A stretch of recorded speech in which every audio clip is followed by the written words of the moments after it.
ब्रह्मचर्य आश्रम। ब्रह्मचर्य आश्रम की यदि बात करें तो उसका मुख्य उद्देश्य है शिक्षा ग्रहण करना।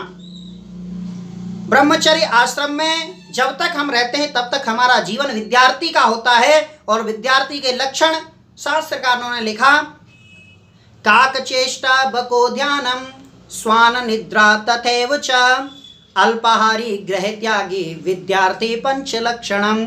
विद्यार्थी के 5 लक्षण लिखे। इस प्रकार का विद्यार्थी होना चाहिए, तब वो विद्या को ग्रहण कर सकता है, तब वो इस समाज में एक सक्रिय सदस्य बन सकता है। ये 5 लक्षण उसके अंदर होने आवश्यक हैं। काक चेष्टा, कोए जैसी उसके अंदर चेष्टा होनी चाहिए। काक चेष्टा बको ध्यानम, बगुले जैसा ध्यान। जिस प्रकार से बगुला तालाब में खड़ा होकर के एक मुंद खड़ा रहता है और जैसे ही मछली आती है उस मछली पर उसका अपना ध्यान रखते हुए पकड़ लेता है, इसी प्रकार से बच्चे को या ब्रह्मचारी को विद्या की तरफ हमेशा अग्रसर रहना चाहिए। कहाँ से उसे विद्या मिलेगी, अपने टारगेट जो अपना लक्ष्य है उस लक्ष्य की तरफ अग्रसर रहना चाहिए। काक चेष्टा बको ध्यानम, श्वान निद्रा, निद्रा भी कैसी हो, श्वान जैसी, कुत्ते जैसी निद्रा होनी चाहिए। आपने देखा होगा कि जरा सा कुत्ते के पास से कोई आवाज आ जाए या कुत्ते के पास से आप निकल करके जाओ तो सबसे पहले कुत्ते की नींद खुलती है। तो इसी प्रकार से ब्रह्मचारी की भी नींद ऐसी होनी चाहिए,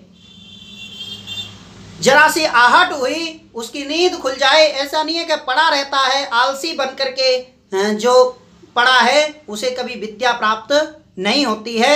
जो तपस्याओं के साथ में तप करता है, जो मेहनत करता है, उसी को वास्तव में विद्या प्राप्त होती है। इसलिए महर्षि स्वामी दयानंद सरस्वती ने कहा था, सुखार्थी व कुतो विद्या, जिसको सुख चाहिए उसे विद्या प्राप्त नहीं हो सकती, और विद्यार्थी व कुतो सुखा, यानी जिसको विद्या चाहिए उसके लिए सुख कहाँ। तो पता चलता है कि स्वान निद्रा, कैसी नींद हो उसकी, कुत्ते जैसी नींद हो, जरा सी आहट से वो जग जाए। ऐसा नहीं है कि पड़ा पड़ा सो रहा है, आलसी पड़ा हुआ है, इस प्रकार का विद्यार्थी नहीं होना चाहिए।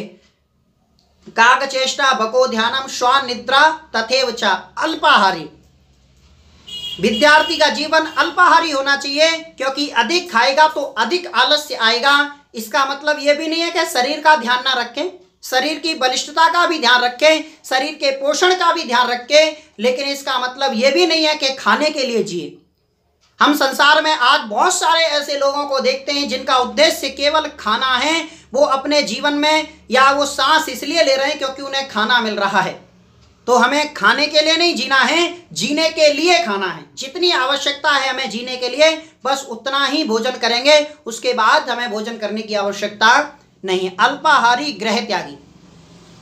अब आज के समय में ये वाला लक्षण थोड़ा सा मुश्किल है, गृह त्यागी, क्योंकि प्राचीन समय में जो ब्रह्मचारी होता था वो जंगल में जाकर के विद्या ग्रहण करता था, वन में जाकर के विद्या ग्रहण करता था। लेकिन आज के समय में तो हमारे स्कूल विद्यालय खुल गए हैं, तो वहीं उसको विद्या अध्ययन करनी है। तो विद्यार्थी का जो गृह त्यागने का मतलब है, गृह से मोह नहीं होना चाहिए, उसका सारा ध्यान जो है वो विद्या की तरफ हो। ये विद्यार्थी के 5 लक्षण बताए हैं, और जिस विद्यार्थी के अंदर 5 ये लक्षण हैं वही ब्रह्मचर्य का पालन कर सकता है।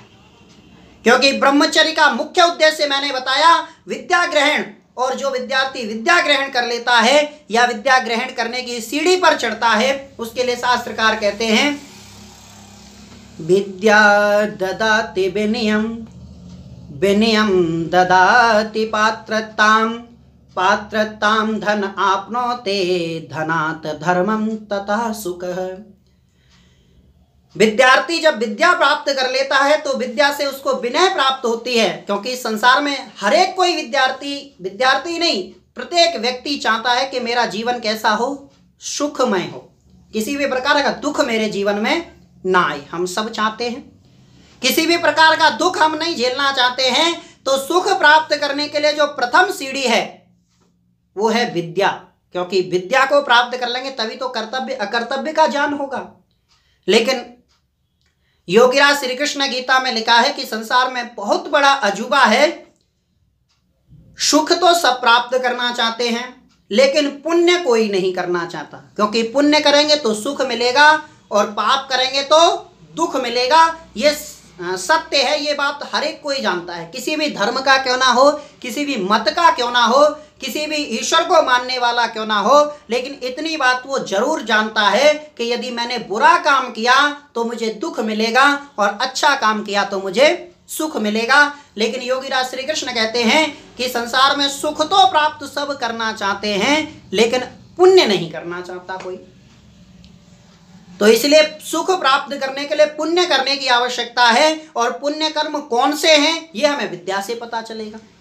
इसलिए प्रथम विद्या, तो विद्या ददाति विनयम, जिसके पास विद्या आ जाती है उसके अंदर विनय आ जाती है, विनम्रता आ जाती है। और ये विनम्रता इस प्रकार से होती है, जैसे आपने आंधी में देखा होगा, जो फलदार वृक्ष है जब फल आता है तो झुक जाता है, और जो सूखे वृक्ष होते हैं जिन पे किसी भी प्रकार का फल नहीं लगा है उनमें अकड़ होती है और ऐसे सीधे खड़े होते हैं।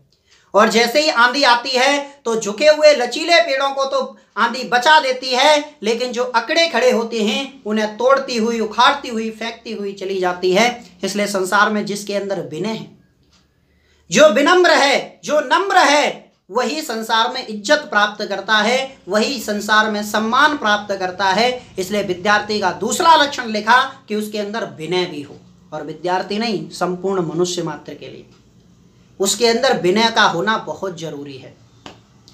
विद्या ददाति विनयम, विनयम ददाति पात्रताम, और जब विनय आ जाएगी तब आपके अंदर योग्यता आएगी, तब आपके अंदर पात्रता आएगी कि आप वास्तव में सांसारिक सुखों को भोगने के अधिकारी हैं या दुख भोग करके इस संसार से चले जाएंगे। इस बात का जो निर्णय है वो तब होगा जब आपके पास विद्या और विनय दोनों आ जाएगी, और जिसके पास विद्या और विनय आ जाती है उसके पास योग्यता आ जाती है, और जिसके पास योग्यता आ जाती है, विद्या ददाति विनयम, विनयम ददाति पात्रताम, पात्रताम धन आपनोति, और जिसके पास विद्या आ जाती है, जिसके पास नम्रता आ जाती है, जिसके पास योग्यता आ जाती है, उसके पीछे धन अपने आप भागता है। संसार की सारी सुख सुविधाएं उसके पीछे भागती हैं। इसलिए आपको संसार की सुख सुविधाओं को इकट्ठे करने की आवश्यकता नहीं है, आप बस योग्यता बनाइए अपने अंदर, टैलेंटेड बनिए। टैलेंट की पूजा आज के समय में संसार में बहुत ज्यादा देखने को मिल रही है। तो इसलिए जिसके पास धन आ जाता है, धनात् धर्मम, और जिसके पास धन है वही धर्म के कार्य कर सकता है, और जो धर्म के कार्य कर रहा है वो वास्तव में सुख प्राप्त कर सकता है। धनात् धर्मम ततः सुख, जिसके पास धन है वही धर्म कर सकता है, और जो धर्म कर रहा है वही वास्तव में सुख को प्राप्त कर रहा है। धर्म का मतलब है पुण्य, जो पुण्य कर रहा है, जो धर्म पूर्वक कार्यों को कर रहा है, वही वास्तव में सुखी है। इसलिए हमें धर्म पूर्वक कार्य करने की आवश्यकता है।